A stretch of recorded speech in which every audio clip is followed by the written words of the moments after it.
Good afternoon. My name is John Patterson, and I have been married for a long time to one of Susan's sisters. And that's how I got the privilege of standing up here today. I've met most of you, including a next-door neighbor, David, and including a couple of boys from Calabogie. I didn't anticipate this. Fabulous. And everyone else, so good to meet you. Friends of Judy, children of grandchildren of Susan and Ted. It's wonderful. The memories that we have of Susan and Ted are rich and diverse, just as they were very, very diverse and wonderful people. Their caring, the talent that they had. Ted and Susan came and spent time with us, serious time, a month or two, each year for about 5 years while we were living in Hong Kong. And they just loved it. Ted loved to go taking photos in the streets and around the harbors, and then bringing home and starting to paint those same scenes. It was great. And Susan, wow, she decided each time she came to gather together some people who needed their hair cut. And so our kitchen became a hairdressing salon for a month or two, while Susan gathered her friends from around, mainly from the school where Taya was teaching.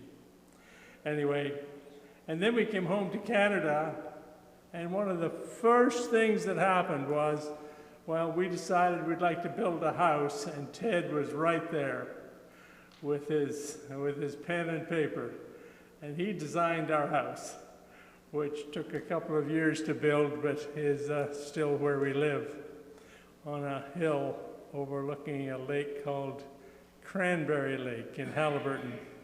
So, relationships, deep, deep gratitude to Ted and Susan for all they have meant to us, and we're going to hear a lot more today from people, from yourselves, concerning these two wonderful people.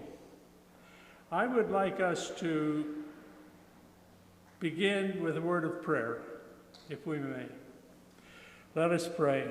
Our Father God, we are so very grateful for the lives of Susan and Ted and all they have meant to all of us. We are grateful. We pray that the memory of Ted and Susan might be preserved in our lives, that we might never forget them and forget all that they have meant to us. And we pray that we might live up to the kind of stature that they represent and care for the community as they cared. We pray in the name of Jesus, who taught us when praying to say, Our Father who art in heaven, hallowed be thy name. Thy kingdom come, thy will be done on earth as it is in heaven. Give us this day our daily bread, and forgive us our trespasses, as we forgive our trespassers. And lead us not into temptation, but deliver us from evil. For thine is the kingdom, and the power, and the glory, forever and ever. Amen. We chose some hymns that we could sing, hymns that we could sing today.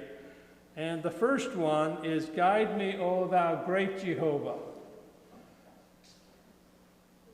And do you want to stand to sing this, or the words are coming up on the screens so that it's easy to sing? Yeah, let's stand.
Please be seated.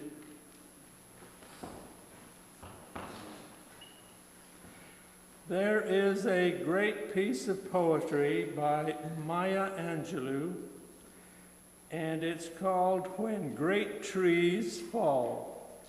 My daughter Miriam is going to read that for us.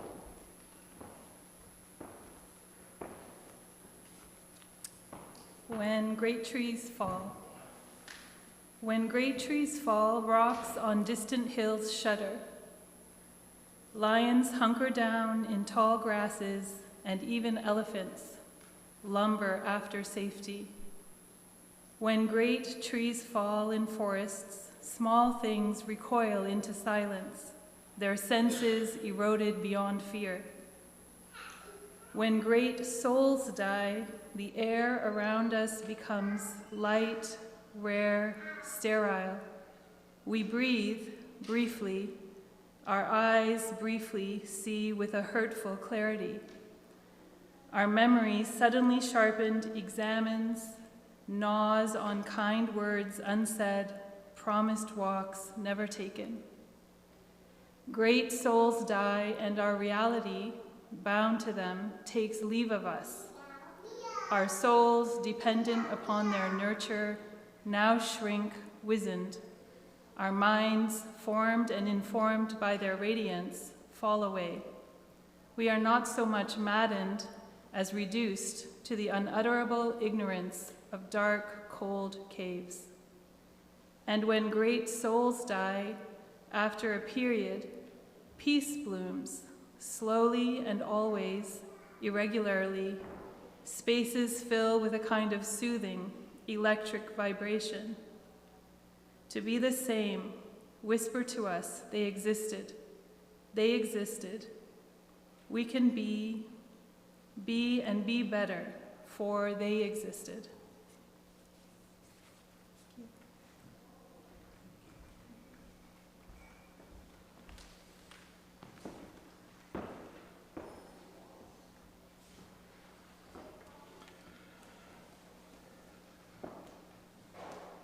There are some people with us today who are going to share memories of Susan and of Ted. And then a little bit later on, there will be opportunity for anyone else who wants to share a memory or a story or a thought about Susan or Ted. There'll be an opportunity for you to also speak and share those. At the moment, we're going to start with memories of Susan. And there are 4 people that I'm asking to come up. And you'll notice there are 4 chairs, coincidentally. I'd like Judith to come up. Judith has done an unbelievable job in getting us to this point, bringing us together. It's great. Judith is coming. Judith is Susan's daughter. And then there are sisters of Susan. Anne is here. Taya is here.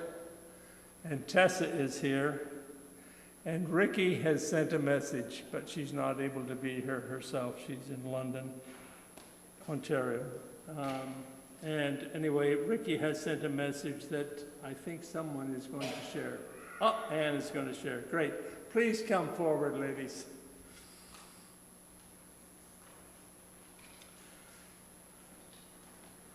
I believe that Judith is going to start us off with a poem. Yes. Thank you.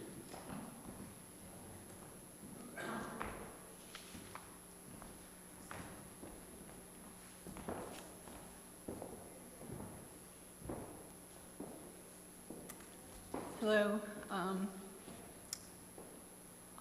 The poem I'm going to read is by Mary Elizabeth Fry, and it's in honor of Jeff and Sabrina, Ted's son and his oldest granddaughter. This was a poem I believe Ted and my mother read or are brought back from that time, from Jeff's passing away. Do not stand at my grave and weep. I am not there. I do not sleep. I am 1,000 winds that blow. I am the softly falling snow. I am the gentle showers of rain. I am the fields of ripening grain. I am in the morning hush. I am in the graceful rush of beautiful birds in circling flight. I am the starshine of the night. I am in the flowers that bloom. I am in a quiet room. I am in the birds that sing. I am in each lovely thing. Do not stand at my grave and cry. I am not there. I do not die.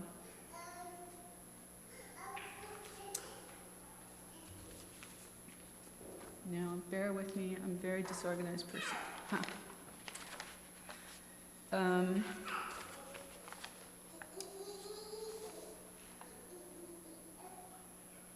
My mother, Susan Buwalda, was her maiden name. She grew up the oldest girl in a family of 11 children through the Second World War and the death of her older brother a day after the end of that war. Who knows what my mother would have been like if these tragedies in her life had not occurred in her early life. She wanted to create order out of chaos, to change everything around her so that it was more beautiful. She wanted a better life. She lived in a world surrounded by death, which could come at any time. The tragedy of the death of her older brother cannot know how that shock would have reverberated through her immediate family, what it did to each of her brothers and sisters, what it did to her parents. I do know that she did not attend much school after that, being forced to stay home and take care of those brothers and sisters. A hand grenade thrown in the center of this family, creating cracks that were cemented into place. The best times were when she was with groups of friends, older friends, when she went to school camps.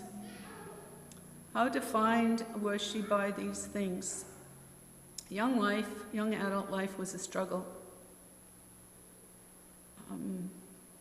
She loved soprano opera, especially when there was some vibrato in it, and she would break into song while we all winced but smiled, because how can you not when you hear the expression of someone else's joy?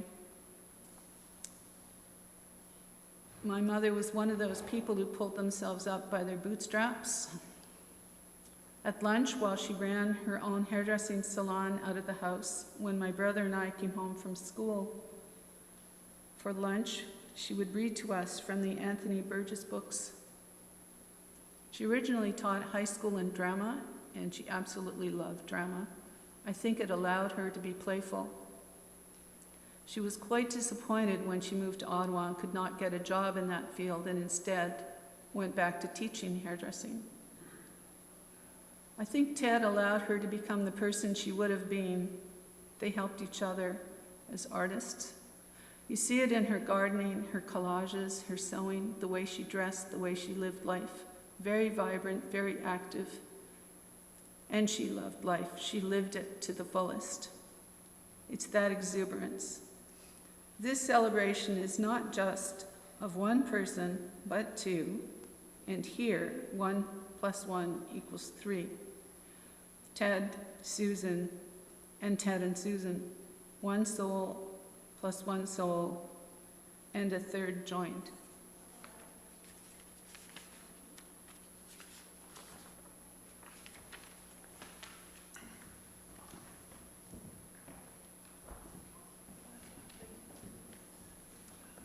So, hello everybody.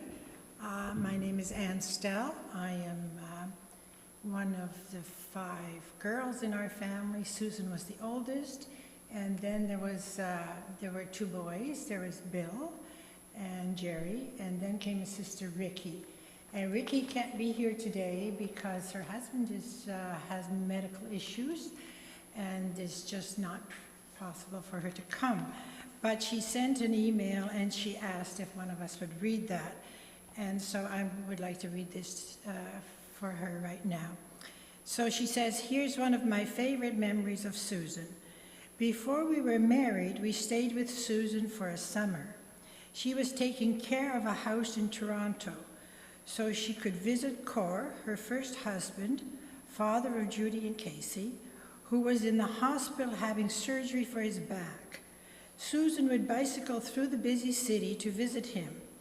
Tice and I always thought this cycling through the busy traffic was very dangerous. We moved in with her as Tice had a car and he could drive her around. However, Tice consistently was not feeling well and became exceedingly lethargic, very unusual for him. I was working at the bank at the time. Susan made Tice a doctor's appointment. The doctor asked Tice, is that your normal color? He said yes. The doctor tested him anyway, and he was diagnosed with an acute case of jaundice, which he had contracted from one of his grade 8 pupils, who unfortunately later died. Tice was very ill, bedridden for a month, but Susan nursed him and also daily visited her first husband, Cor, who was hospitalized with a serious back operation at the same time. Although Tice lost 30 pounds that summer, he survived, and I personally credit Susan with his recovery because she has such excellent nursing skills. Susan and Ted, rest in peace and rise in glory. So that's the message from my sister Ricky. And Ricky and I were a year and a half apart. So then there was Ricky, and then there's Anne.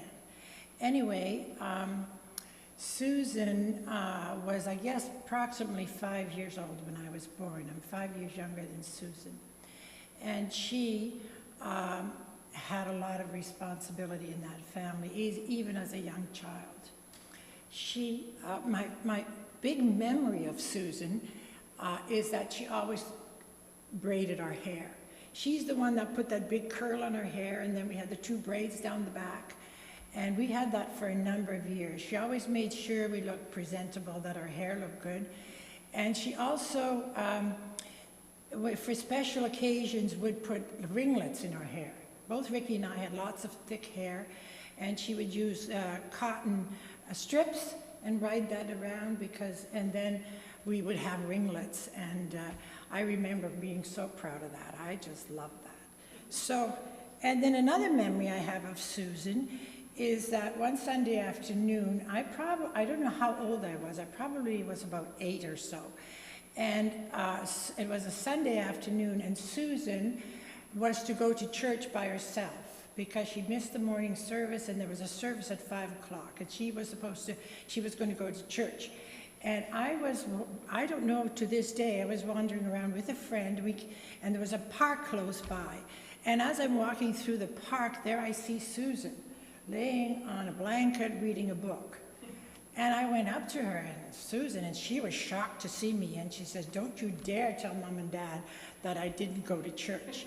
So I always remember that story. Anyway, then another one she had when she went to, that I remember well, is that when she went to what was called homemaking school. After grade 6, she went to this homemaking school, which always stood her in good stead because she was a good homemaker for the rest of her life.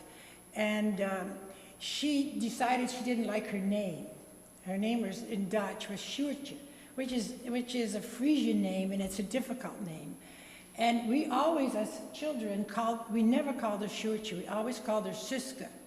So actually that was a good, so that when she came to Canada, she became Susan, and we never called her Suske again, but she was always Suske while we were growing up, which means sister.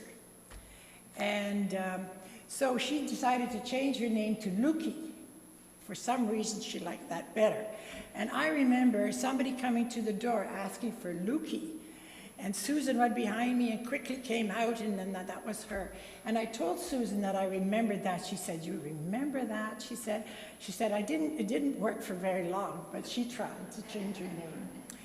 And then, so that was sort of the 3 good memories I have, or strong memories I have of Susan. And then when we all immigrated, she was always sort of looking after us girls and her siblings.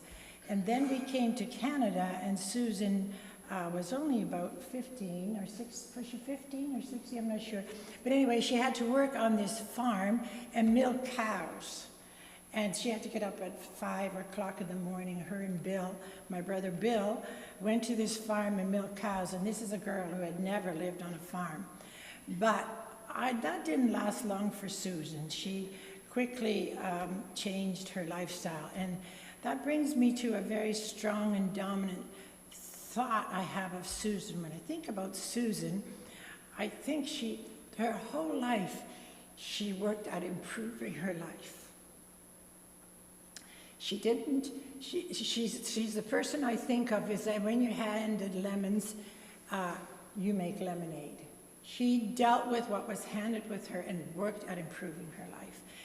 Her life was a constant striving to change her life and to make it better and to enjoy it. She loved drama and the arts and education, and this was very evident in her always.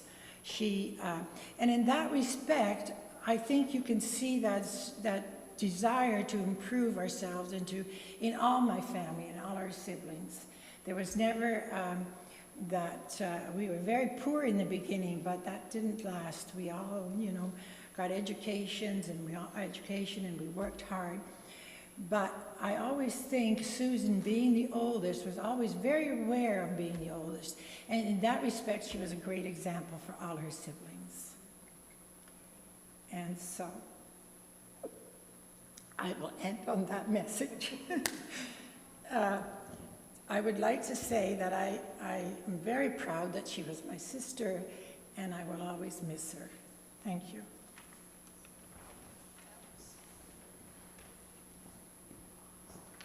I'm always emotional, that's my style.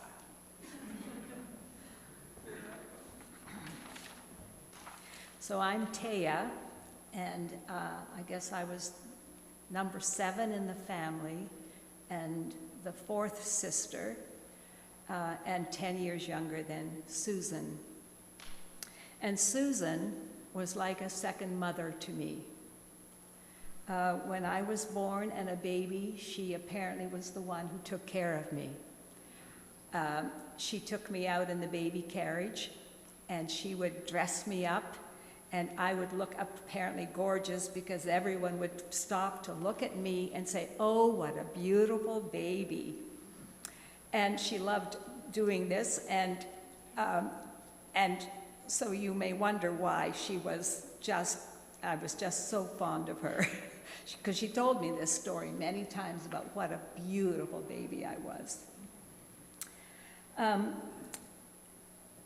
My next most vivid memory, because I don't remember that, just her telling me about that, was that when I'm about 15, and Susan is 25, she's living in Coniston, a small town up near Sudbury. She's married to her first husband, Cor, and they have 2 little children, Judith and Casey. And she has invited me to come up during the Easter holidays. And I'm going to high school in Lindsay at that time, and she has invited me to travel up. I don't remember whether I took the bus or the train. And Susan has been studying hairdressing, and she needs to have a model for the practical exam. And guess who is going to be the model? So I had this very thick, dark, brown, very brown, wiry hair, medium length, a bit difficult to manage. So when I arrived and her teacher saw my hair, apparently remedial steps had to be taken. They were done. Family and friends were shocked when I returned with very light golden hair, very short, curly, and had been cut and permed. Apparently dyeing made the hair more manageable, and the perm and the cut were part of the exam. Some people were very unhappy, not pleased at all with my sister Susan. Dyeing one's hair as a 15-year-old back in the 1960s was almost as bad as smoking and other things. We got over that. My next story is from London, England. I'm 30-ish, Susan is 40-ish. I'm there living with John and my 2 small children, Miriam and David. Susan comes to visit us at Christmas. She's working on her master's degree in English and Greek classics. Research for her thesis, her master's thesis, on an English playwright. And we had a fabulous time together, but this memory of her just being there to explore this playwright and go to all these plays and do this research. You heard Anne. This was Susan working on her education, and I want to go back here to when she just arrived in Canada, and she's 15 and a half years old and has to work as a farmer's helper, and helping my mother. And our youngest brother was born that summer in August. So no school for her, and I don't know how she learned to speak her English, but she was determined to study. The hairdressing was her first step towards getting more skill. It provided extra income for her young family, gave her some independence, also very important to her. And then she worked on getting her high school equivalency, and then on to Laurentian College, a teaching degree, and a master's. It's awesome when you think about it. It's amazing. She loved all her studies. She loved hairdressing, the art of it, the styling choices, the coloring.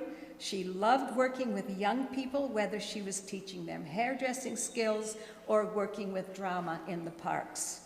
She loved reading, literature, and great book discussions. Next memory, that was Susan, just working her butt off to become educated. Hong Kong. I'm in my 50s, Susan is in her 60s. She and Ted are newly retired from teaching and have moved to Wasaga Beach.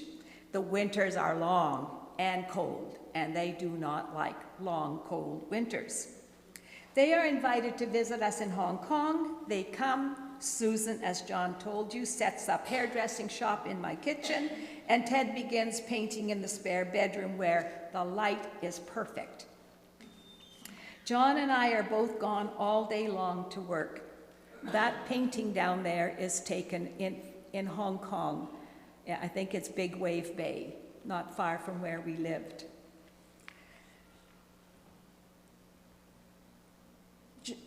They stay for 2 months or so, and we love our time together exploring Hong Kong.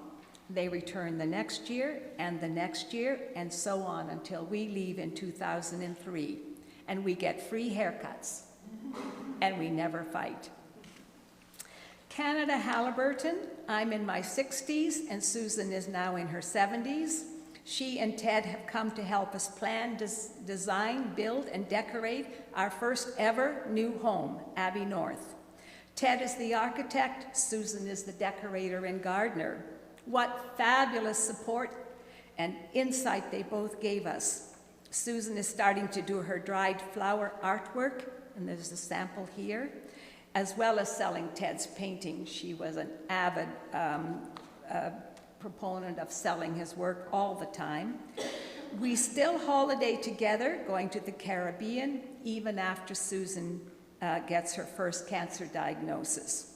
And that trip to Jamaica, the chemo made her very susceptible to insect bites, which we didn't know. So she had a veritable outbreak of skin problems with those little bugs there. But she loved going to these places with us, and we always had a wonderful time together. She loved swimming, walking, yoga, gardening, cooking. She had a fantastic eye for fashion, for what was in with clothes, colors, hairstyles, furniture, whatever. She amazed me when she would say, "Oh, Taya, green is the in color this spring." And I was oblivious. So then I would start looking around, and sure enough, everybody was wearing green, and it was in all the stores, and she amazed me. She dressed with flair and style herself, sewing and designing her own clothes, and then she would remodel them, take them apart, and redo them when they got out of style, because the material was still lovely. Kanata. I'm in my 70s, Susan is in her 80s. She's still our favorite hairdresser, and we still see each other every couple of months or so, and then more cancer. But Susan loves life and does everything the medical experts can throw at her. The radiation, the chemo, the medicines with all the hideous side effects, all of it. She still sews, cooks, gardens, cares for Ted, cuts our hair, all through these last heavy years. These things, these loves of hers, are her lifeline to the very end. My sister,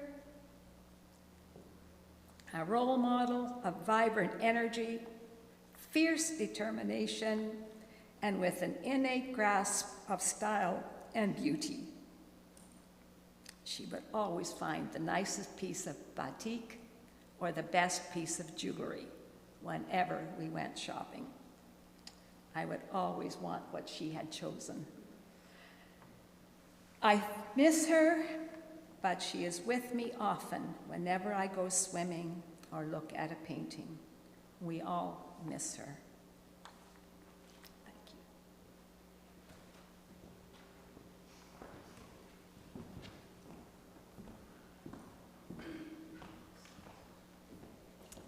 My name is Tessa. I'm the youngest of the 5 sisters. I am the second youngest of a family of 11 from Memon Height. I would say, when I was born, Susan was 14. And by the time I started having those memories that you have around 4, she was already married. And she was married to Cor. And Cor, to me, was just one more of my older siblings. He just became one of the family. I never saw him as anything but another brother. And Susan, when she came to visit us in Little Britain on the farm, we just loved her coming, and she would come with 2 little munchkins. And that was Judith and Casey. And Judith and Casey were more, not like a nephew and niece, because they're more like my siblings. Just some more siblings, younger than me, that I could boss around. And then Susan, we just loved having Susan. She was such an energetic person, and she would do all of our hair, cut it and perm it, and we were just so happy because our dad used to cut our hair. And it was horrible. So I have those memories of Susan always being there and all that energy. The thing with Susan and I is we live too far apart. Not only with our age, not that so much, but we lived so far apart that we did not see a lot of each other. We enjoyed it when we got together, but we did not see each other often because of distance. When you visited Susan and Ted in their beautiful homes that Ted designed and they decorated, were just gorgeous. And they just made you feel so welcomed and spoiled, and their hospitality was unbelievable. I just loved being there. It was just cozy, and it was what we would say in Dutch, gezellig. I had the privilege of being with Susan when she took her last breath. I was sitting beside her, holding her hand, and I put my cheek beside hers and whispered, "I love you, Susan. I always will. Give it up. Get peace." I did not know at that time that would be some of her last breath. I got up to leave. The nurse was standing in the doorway, and she said, I said to her, "Call me if you need me." And she was looking at Susan, and she looked at me, and she said, I don't know what you said to her, but her face was totally relaxed. I know she heard me. In my heart, I know she heard me. Miss you, Susan. Miss you, Ted.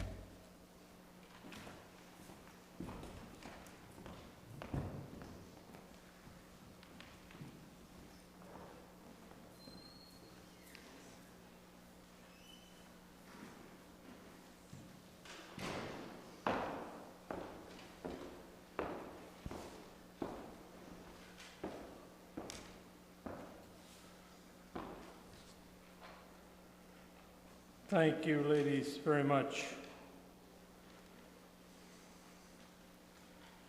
Susan comes to life as we tell stories. I would like Andy Buwalda to come up now, please, and tell us a little bit more about Ted. And Deanie, are you coming up or not? Where are you, Deanie? No, you're not. You're going to stay there. Deanie's the sister of Ted and has been a precious treasure in his life. Andy, would you come, please, and don't let me take up all your time.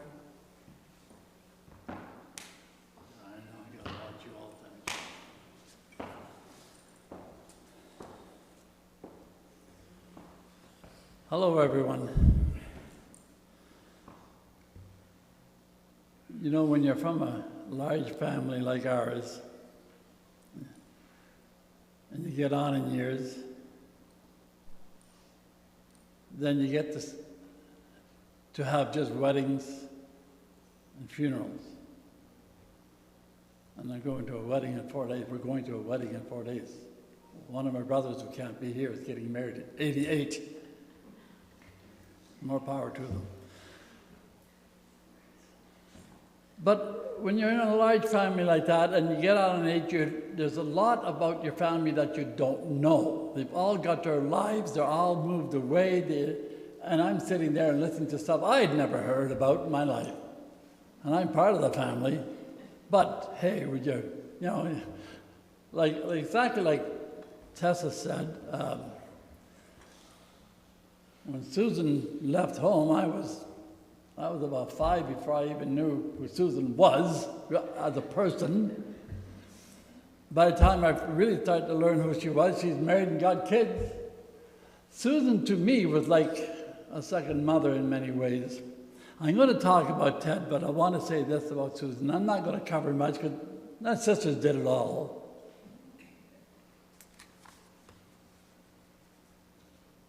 Because of Susan and her first husband, Cor,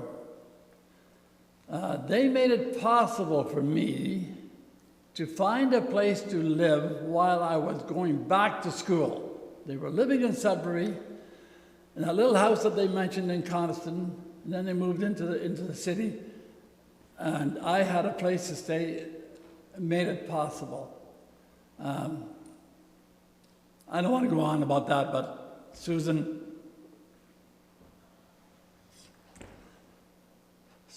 was the best.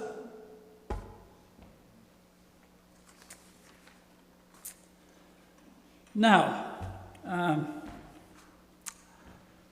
we've all heard about, oh, we're number 5, we're number 6, we're number 9, whatever. There's 11 kids. Taya said she was number 7. Well, she's forgetting about the first one, who I'm named after. That's important because, you see, I call myself number 9. She called herself number 7. Who's in between? There's nobody. So, anyway,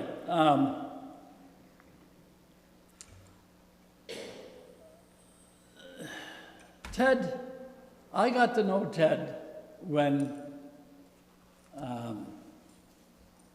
he married Susan in 1983. And it was a second marriage for both of them. Ted had studied to become an architectural draftsman in the Netherlands. So when he came to Canada in 1951, at age 22, it wasn't long before he landed a job with an engineering firm. I think it was in Niagara Falls and Bakers, something. Pardon? H.G. Akers. I knew that. That's Ted's sister, by the way. We'll get to that. He worked at that firm for 24 years. But he always did want to have his own business and do commercial art. So he left that firm and started his own business. But he told me one time, he said, I wasn't very good at running my own business, Andy, he said, and so I became a teacher. Okay. At a vocational high school. And I should mention, I hadn't written that here, but to do that, he had to go back to school again. He had to get a teacher's license. So he did that. I think he went to Queens or something. And then he began teaching at the High School of Commerce in Ottawa, where he taught art and photography for 10 years. And this is where he met Susan, who was also teaching at the same school. So, circle comes together. Now, I want to speak about Ted's family, which we really don't know that much because it's another life, sort of, another marriage.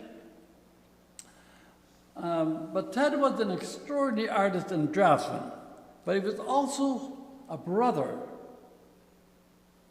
to his 2 sisters and 2 brothers. And he... Only one brother? Yeah, there's two boys and 2 girls. Yeah, okay, so he has one brother. Okay, there's 2 boys and 2 girls. Sorry. So the only one left, though, is Deanie, and she's sitting there, and you're hearing her. And he was a father, and he had 2 children, Jennifer and Jeffrey, and grandchildren and great-grandchildren and great-great. And when I came in, I didn't know all this, and I was inundated, and I thought, how am I going to... And there's a picture there, and I counted them. There's 11. And I found out from Dee Dee, there's 1 great-great, 1 great, and 1 just, oh, they're just normal, everyday grandchildren.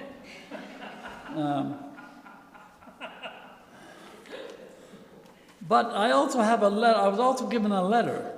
And this letter is to Ted. And I'm going to read it to you because it speaks to Ted, about Ted's art.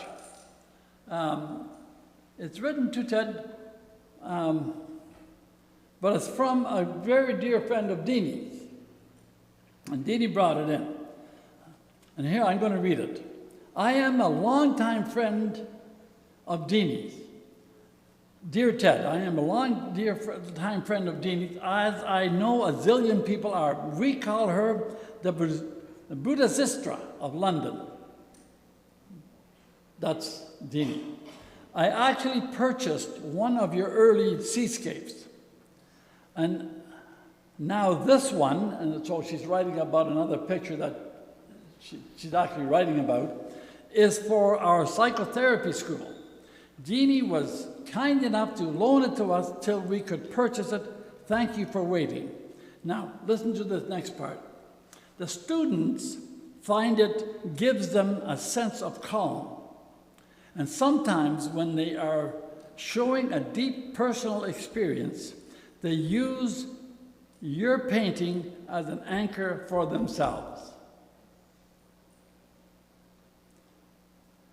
Now, what better description of the value of Ted's paintings right there?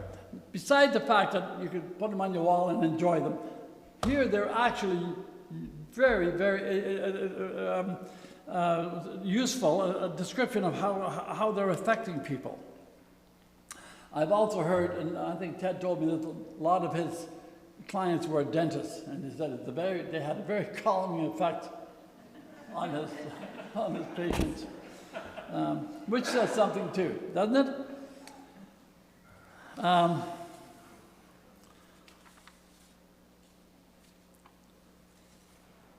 So, now I got to know Ted, like I said, when they married in 1983. But we bonded, Ted and I. We bonded. Now, he's 15 years older than me. I have a background in business and appraisal, and he's in architecture, and then he became a teacher. But we bonded over the art. He was the only person I could talk to without arguing about art. Now, here's an example of what happened. One of these houses we've already referenced in Wasaga Beach, they had a painting on the wall. I thought, in my head, I think it's a mural, but I don't understand. It must have been, it was a huge painting. And it was an Egyptian scene. You know, pyramids and lots of sand, whatever. And we're sitting there looking at it, and it has a long black diagonal line in it. Now, in my humble experience of reading about art, because I'm an amateur, I understand that black is something you got to be very careful with because it's really strong, and diagonals are also very hard to work with, and they're very strong also. So I had to know the why of this line. And so now we talked about this for the better part of an hour. Who does that? Who does that? I look back at it now and I'm not so sure who does that, but we did. And obviously Ted enjoyed it, or he wouldn't have done it. Now you gotta understand the situation too a little. He's a professional, and he's a teacher, and he's got somebody who's a rank amateur, but he's a very keen student. So he enjoyed explaining it, and we had great discussions about this stuff. So I learned a lot from Ted. Now, we want to talk about Ted's legacy. Did you know that Ted, and by the way, the legacy is what we're doing here. We're talking about Ted and Susan's legacy. And his paintings, and sometimes it's easy to talk about someone's legacy when they have paintings. But Ted painted a series of paintings for the Vietnamese boat people. It's important to Ted's legacy. Do you remember the Vietnamese boat event? In the late 70s, early 80s, thousands of people were forced out of Vietnam on little boats, 40, 50-foot long boats, 60, 70, 80 people on a boat, on an ocean. That's like a little cork on Lake Superior or something. It's incredible. And they come here, and they came, well, coming to different countries looking for the kindness of strangers. Many of them landed here in Canada. Ottawa took about 4,000 or 5,000. And some of those people landed in Ted's classroom. So he became intimate with some of them. He got to see them up close. And Ted, being such a kind person, felt their plight. And he painted a series of paintings. And they're not small. They're 3 by 5, the three of them. 3 by 5, and they've been donated to the Vietnamese Canadian Centre. It's located here in Ottawa, and it's located at Somerset and Preston. They have a lot. They're going to build a museum, but they need money. And as I stand here and I see lots of deep pockets, I know someone who, if you need, I can give you a name. But they accepted those 3 paintings with the understanding that they would be displayed when that museum gets built. I speak to this here since it was so dear to Ted's heart, and it speaks to his legacy. And that's what we're celebrating, Ted and Susan's life and legacy. Ted loved the sea, the water, the rolling waves, the splash and the foam of the waves as it breaks on the rocks. He painted people, he painted his nieces, his nephews, and he did many portraits, and he painted boats. My heavens, did he paint a lot of boats. They're part of the sea, they're part of the water. And he gave them character, and he gave them personality. He and Susan had a great love for people, and it showed in their art. They left us many wonderful paintings attesting to that. It's a wonderful legacy. Goodbye to both of them. They are and will be missed.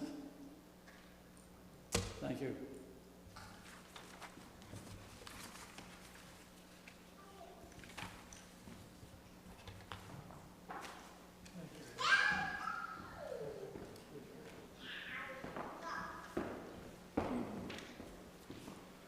Thank you, Andy. With a little help from Deanie. Thank you, Deanie.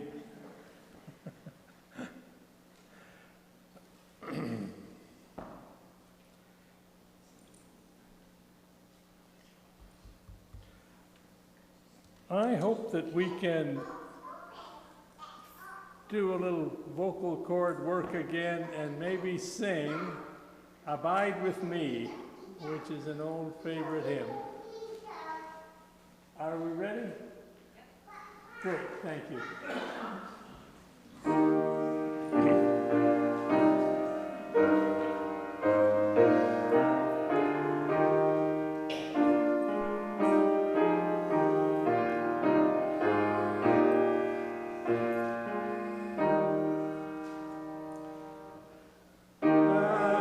Abide with me, fast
you. Please be seated.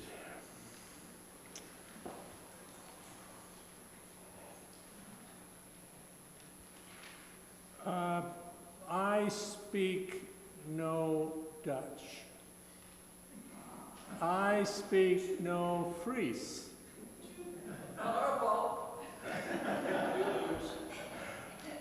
But Ted Radema wrote some poetry in Dutch, and our extended family is rich because we have someone who speaks Dutch.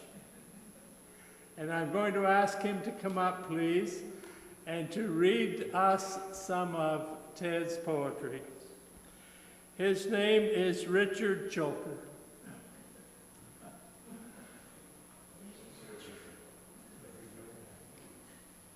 Did Peter say something to me when I was here that I didn't hear because I'm deaf? Did he say something? Did Peter say something? Nothing important. Okay. Go ahead, please. Hi, my name is Richard, and I'm pleased to be with you and the family of Susan and her husband Ted. And I learned some things again today. But with the Buwalda family that I know best, of course, there's always something to learn, so I'm not surprised by that. But I didn't know that Ted had an architectural school background. Okay, I wasn't aware of that. And that explains a whole bunch of things to me now. I mean, he was a skilled individual, very capable in many things.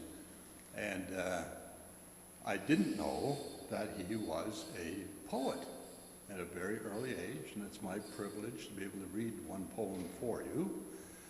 And so at a very early age, he was already in the arts. He was doing his poetry. I do remember when they lived in Alta Vista in Ottawa, he and Susan, he built the boat. So he was a boat builder. And I had the privilege of seeing that boat in some state of readiness, although it never got to float. His boat did not float.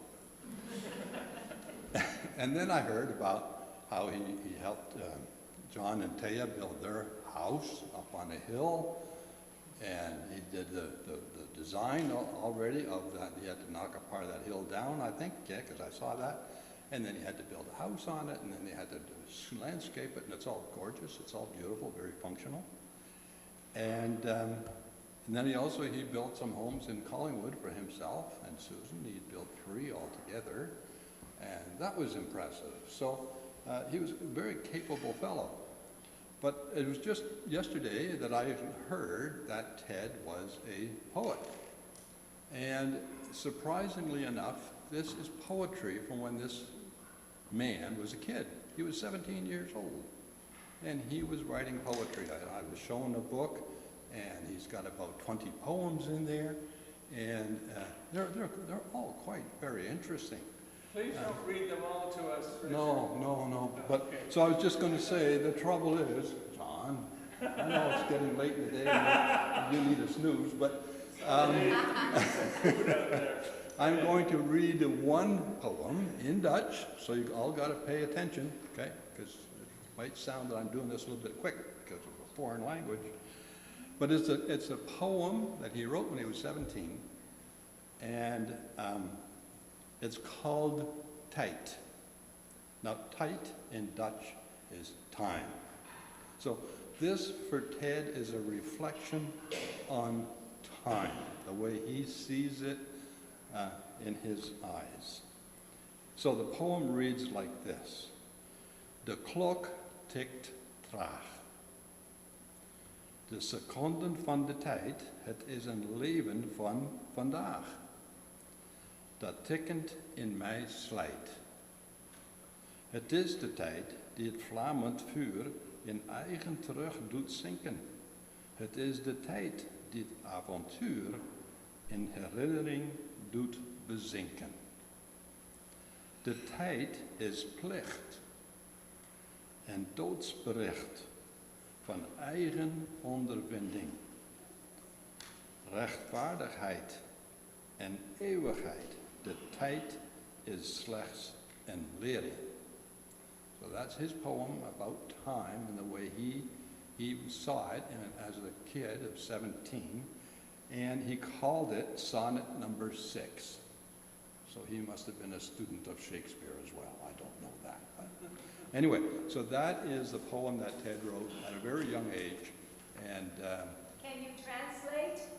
oh, I knew there was going to be one in the crowd that would ask me that. And I can translate it word for word, okay? But I'm having trouble trying to put some of the deeper thoughts together, but let me try.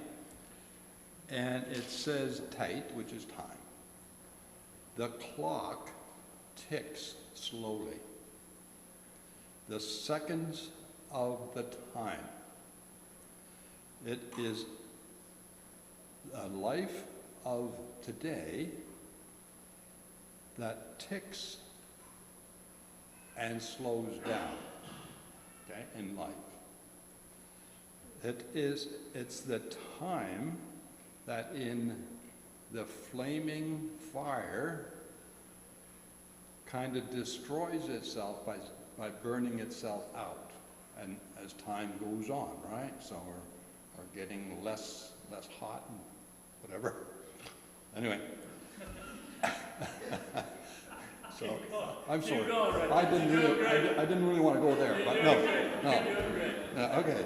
So as I said, I might read things into this thing that aren't there. I don't know. And it is the time which is an adventure. The time is an adventure. And as we get slower, the memories also sink, so to speak. The memories die down, right? The time is a pledge, and also an announcement of forthcoming death. Because of our own understanding of time as we experience it. The last section of this is righteousness, eternity. The time is nothing more than learning. And those are his thoughts on time. And as I read this, I was impressed by it. That was good. Thank you, John. Thanks, Richard. You appreciated that, didn't you? Yes, and I memorized everything you said. And you've heard enough Dutch that you now understand. Of course, yes.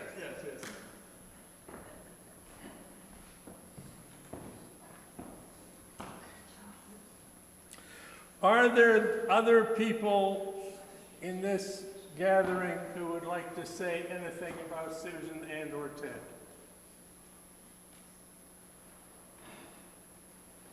Yeah, I'll say something. Please. This gentleman is from Calabogie, if you can imagine. Such a musical name. Come, there's a microphone here. Thank you. Thank you for coming. Well, I don't have anything prepared, but listening to everyone's stories here, learning a lot, and yeah, Grandpa Ted and Susan did have a great chemistry between them, and whenever they'd come down for Christmas, it was they kind of changed the chemistry in the room. Everyone looked forward to them coming in there.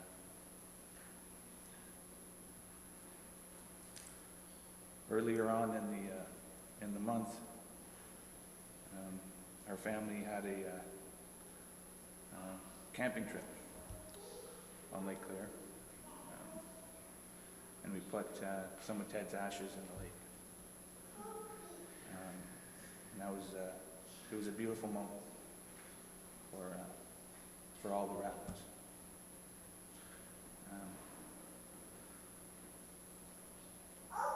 And that weekend there was a big storm that came. It was kind of a surprise to us all. and I had gone out real early to fish. And one of our family friends had a sailboat, and we seen it coming in, and it reminded me of one of Ted's paintings, Grandpa's paintings. That was on the wall, and I stayed out there and I fished and did pretty well, and I seen a heron fly across there. It reminded me of my dad. His ashes were in the lake too. So yeah, when we put his ashes in the lake, it was a good moment. And we do have pictures of that too that we'll share.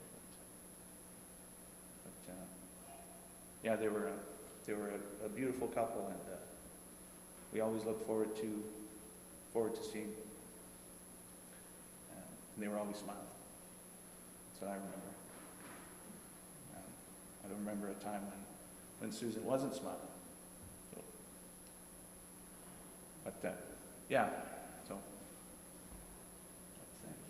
that's what I got. Thank you very, Yeah. very much for coming. Yeah. Not easy. Great. Fabulous. Is there anyone else who cares to say a word?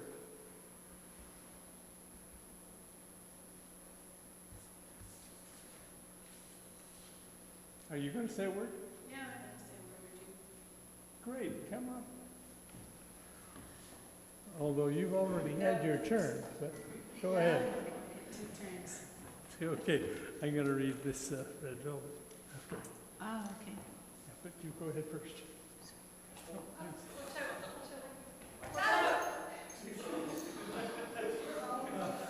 Well, we have to spread the ashes. That's one way to do it. Yep. Yep. This is Mom and that's Ted.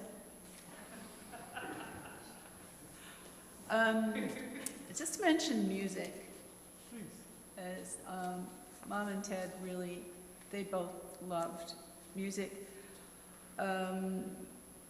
Mom's early life, she came from Christian Reform background, a lot of hymns. Ted's background was different, and from Deanie was telling me about this too, and from something Jennifer had been saying to him when, shortly before he passed away, talking about music and dancing. Ted really loved dancing. When he was younger, he would, and all the family, he said they would do a Congo dance around the table in Holland.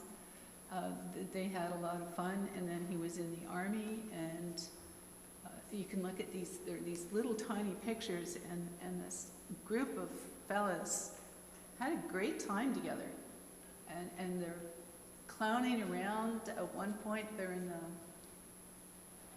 it's like something you see on television. You see these stairwells that go all the way up, and right on the top, you see these guys all looking down at you. He played drums in a band. So when we're playing the music as we do the slideshow, some of the music is some opera, because Mom loved, you know, that Maria Callas, that really high opera with the vibrato, just right? And then she'd stop because, oh yeah, people are listening to this. And she loved hymns. She liked the hymns by Elvis Presley. And so does Andy. I can remember Andy living with us, and he had 45s, and one of them was crying in the chapel. So that's, I don't know if you remember that, but we had that little, I think that was in Coniston. And then there were hymns. Mom loved hymns. Ted loved hymns.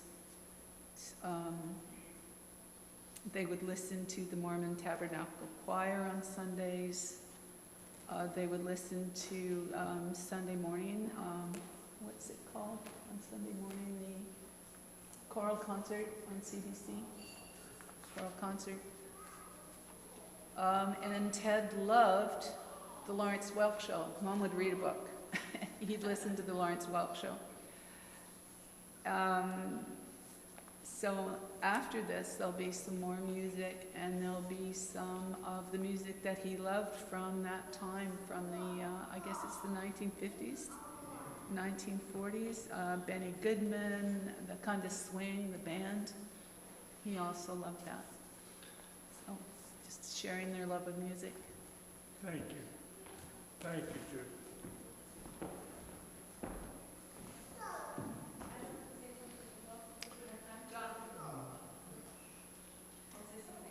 Oh, please. My goodness. I only just decided, so it's not your fault. Careful.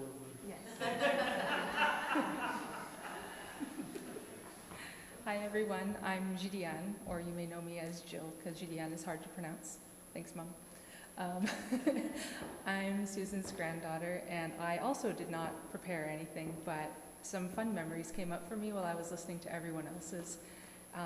The first one I'll share is when I was in elementary school in Merrickville, and Grandma and Grandpa lived in Merrickville, I would go to their house after school and do child labor weeding in the garden.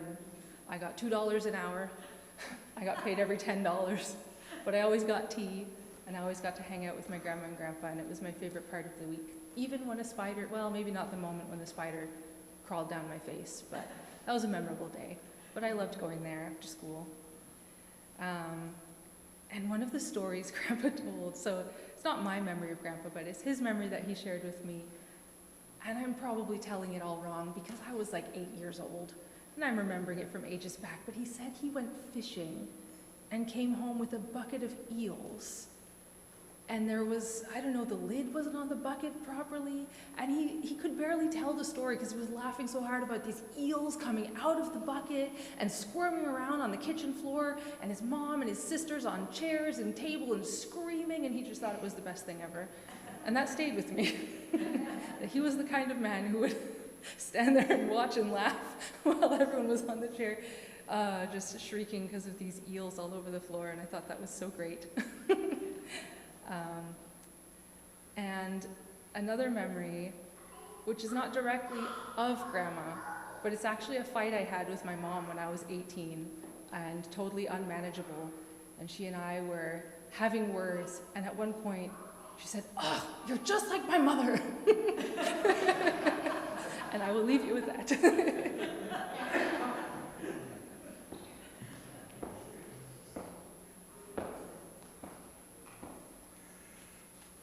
A friend wrote this note for us to share on this occasion.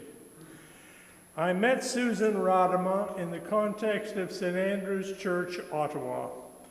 One week in November, probably in the late 70s, I had put a request into the next Sunday's bulletin for someone to help my colleagues and me revitalize a series of mini dramas for each Sunday in Advent,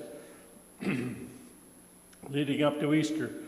Generally speaking, such requests in the bulletin are not especially productive. But isn't Advent a time of surprise? This was my surprise year, for I was blown away by the lovely lady who responded to my request. This lady, unknown to me previously, was tall, elegant, and friendly of manner. A short, jazzy haircut framed her face, and most importantly of all, she wore the most beautiful red velvet tam you have ever seen. She would be delighted to help work on these mini dramas.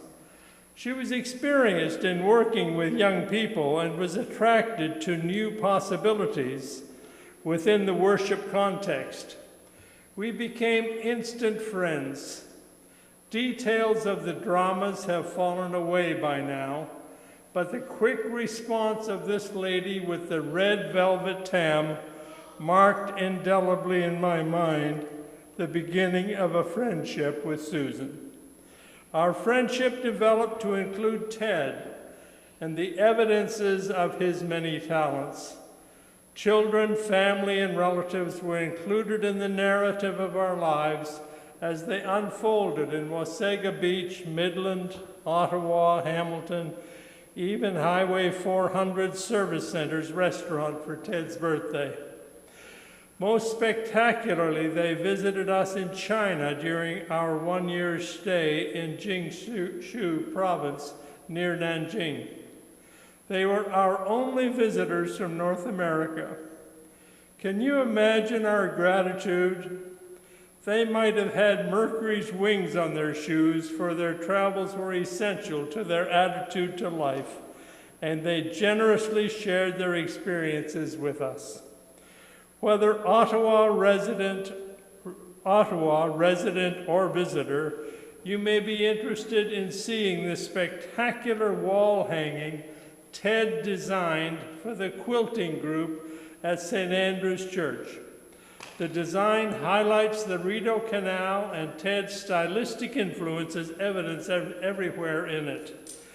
St. Andrew's Church is located at the corner of Kent Street and Wellington, for anybody who wants to drop in to see this, opposite the Supreme Court building. We wish Susan and Ted Godspeed as their journey continues. We mourn their loss, which leaves a void in our own lives, except for the memories we cherish of their vibrant and gifted lives. From Enid and Willard Pottinger. Great, great, great words. And the red tam, don't forget the red tam.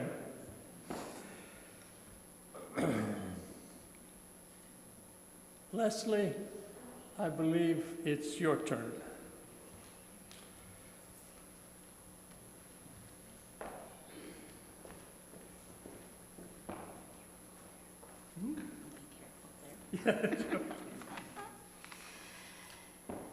This is a poem by John O'Donohue called Departing Blessing.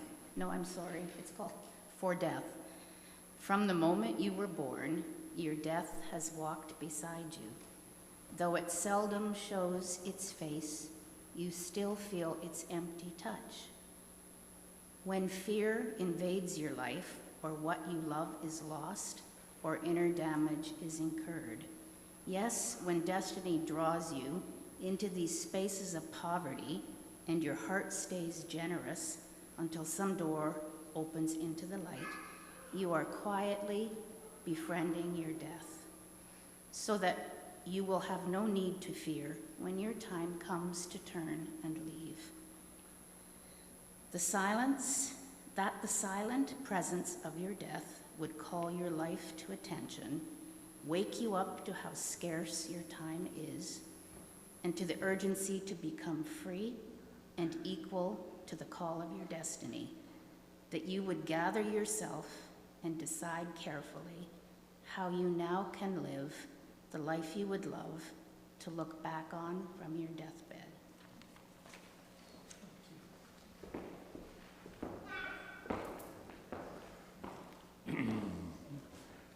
One more hymn we're going to sing.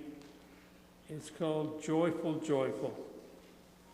And then I have one little closing note I want to read, and then I believe there are some refreshments waiting for us in the hall. Cameron looked over his shoulder to make sure. You can't trust your grandfather all the time, can you? Especially about food. Okay, please.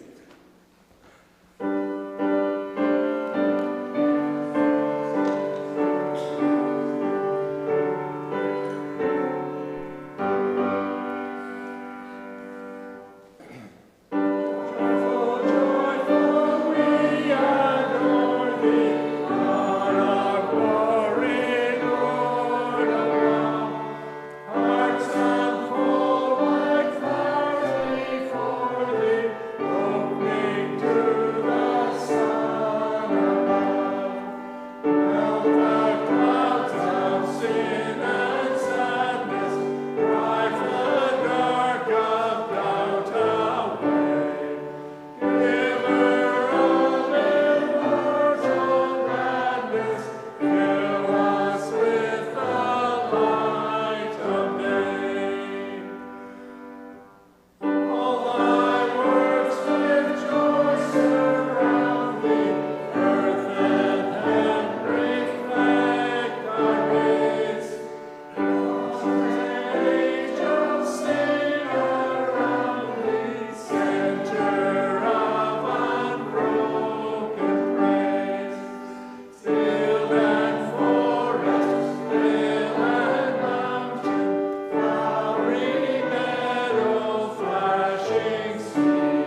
Thank you. We are great. Please be seated.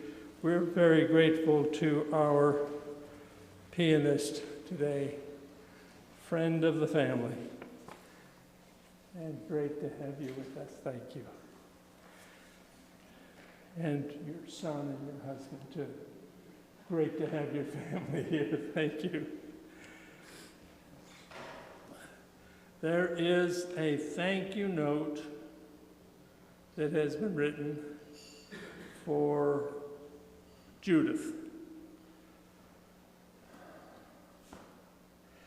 Someday we all have to navigate the road to the end of our lives. It would be a great blessing to have somebody who is caring and ready to follow that passage by your side. I feel a great deal of gratitude is owed to Judith, who made such a sacrifice for her mother, Susan, and my brother, Ted, her husband. It is a difficult task where decisions are carefully weighed when the best options are not always available.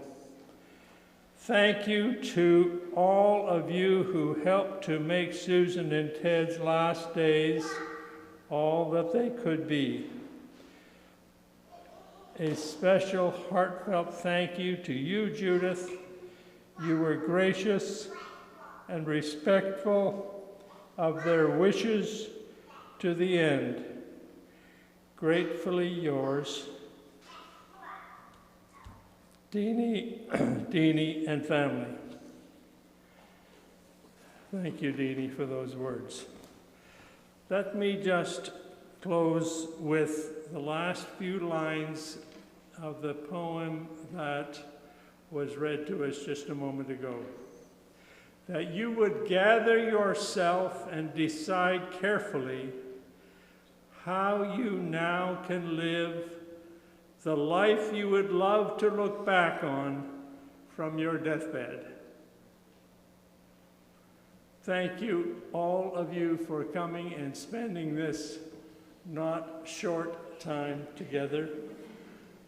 And we will now gather here for some refreshment together. And again, many, many thanks for being here. It means a lot to all us old people to know that such things can happen. Please.